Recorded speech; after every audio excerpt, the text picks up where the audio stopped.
আদিগঙ্গায় বান এলেই প্লাবিত হয় মুখ্যমন্ত্রী মমতা বন্দ্যোপাধ্যায়ের বিধানসভা কেন্দ্র ভবানীপুরের বড় অংশ। সেই পরিস্থিতি থেকে পরিত্রাণ পেতে এবার নতুন বন্দোবস্ত করতে চলেছে কলকাতা পুরসভা। বুধবার পুরসভা মাসিক অধিবেশনে বিষয়টি খোলসা করলেন মেয়র ফিরহাদ হাকিম।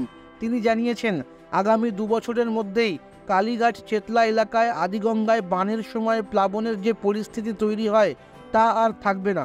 ফিরহাদ বলেন, আর 2 বছর বাদেই আদিগঙ্গায় আর সারাসারির বান আসবে না, কারণ আমরা একটি বরাদ্দ করেছি যা দিয়ে একটি লক গেট তৈরি করা হবে।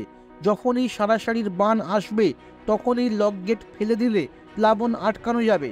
তিনি আরও বলেন, এর ফলে আমরা বানের পরিস্থিতি অনেকটাই নিয়ন্ত্রণ করতে পারবো। কলকাতা পুরসভা সূত্রে খবর, নতুন এই লক গেটটি তৈরি হবে মেয়র ফিরহাদের বিধানসভা কেন্দ্র হেস্টিংসের কাছে দহিঘাটে, যেখান থেকে আদিগঙ্গার সারাসারি বানকে আটকানো হবে। সম্প্রতি সারাসারির বানে মুখ্যমন্ত্রীর বাড়ি সংলগ্ন এলাকা প্লাবিত হয়, সঙ্গে জলমগ্ন হয়েছিল কলকাতা পুরসভার 73, 74, 82 এবং 83 নম্বর ওয়ার্ড।